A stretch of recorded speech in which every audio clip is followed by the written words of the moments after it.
Bonsoir à tous, c'est Patrice Tanliré, votre humble serviteur. Saviez-vous que votre présence continue d'au moins 10 ans, combinée à 3 autres exigences, peut vous empêcher la déportation du territoire américain et surtout vous conduire à la résidence permanente? Oui, vous avez bien entendu ce que je viens de dire. Je dis que votre présence continue d'au moins 10 ans sur le territoire américain, combinée à 3 autres exigences, peut vous empêcher d'être frappé par la mesure de déportation et surtout vous conduire vers la résidence permanente. Je vais vous expliquer dans les prochaines minutes de quoi je veux parler exactement. Alors, je veux parler de la mesure qui empêche l'expulsion du territoire américain. De quoi s'agit-il exactement? C'est un recours légal qui existe devant le juge de l'immigration et qui vous permet, lorsque vous remplissez 4 critères essentiels, d'éviter la déportation et surtout, vous pouvez évoquer ces différentes raisons pour prétendre à la résidence permanente. Donc, on va énumérer ensemble quelles sont ces exigences. La première des exigences, comme je l'avais dit tantôt, il vous faut avoir une présence continue d'au moins 10 ans. Qu'est-ce que ça veut dire? Ça veut dire que vous devez résider de façon continue, sans discontinuer, à contrario, sur le territoire américain. Ça veut dire que durant les 10 années, normalement, vous ne devrez pas avoir voyagé ou autre. Donc ça, c'est l'une des conditions majeures. Une présence continue de 10 ans au moins sur le territoire américain.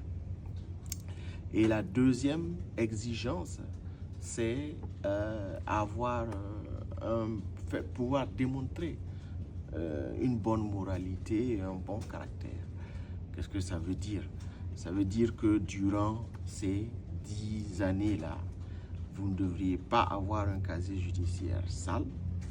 Ça veut dire que pendant ces 10 années-là, vous ne devriez pas avoir eu de problèmes concernant des délits majeurs ou des crimes.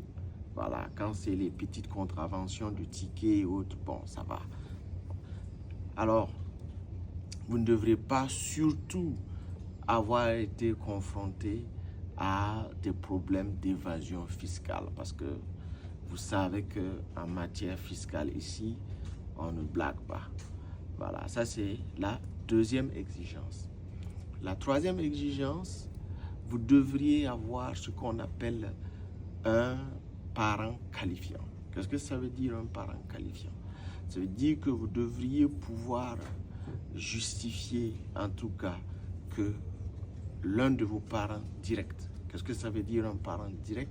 Parent immédiat, c'est-à-dire enfant, mari, épouse, père et mère est citoyen américain.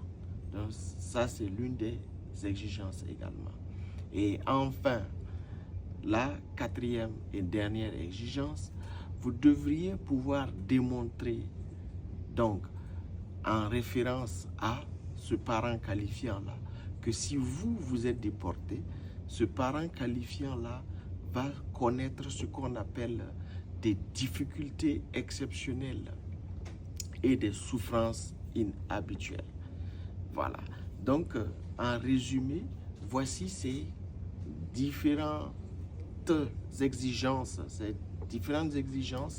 qui vous permettent de pouvoir empêcher la déportation ou en tout cas légalement faire face à cette procédure et surtout prétendre à la résidence permanente.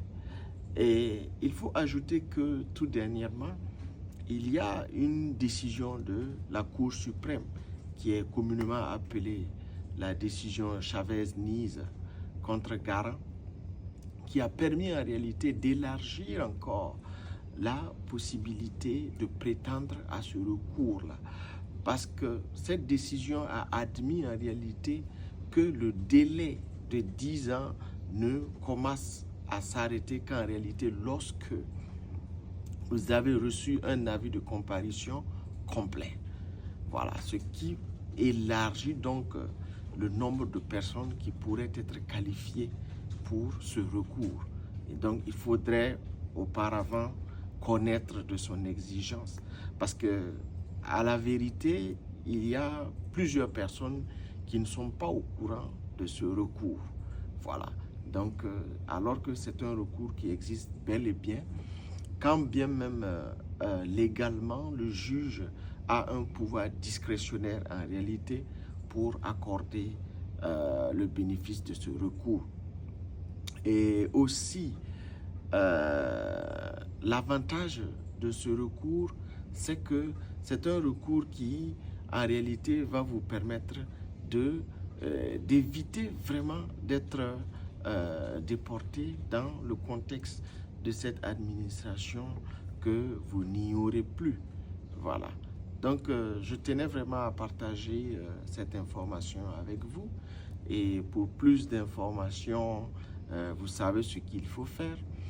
Vous pouvez prendre un rendez-vous, vous connaissez, le lien est là-bas et vous pouvez venir pour des consultations plus précises.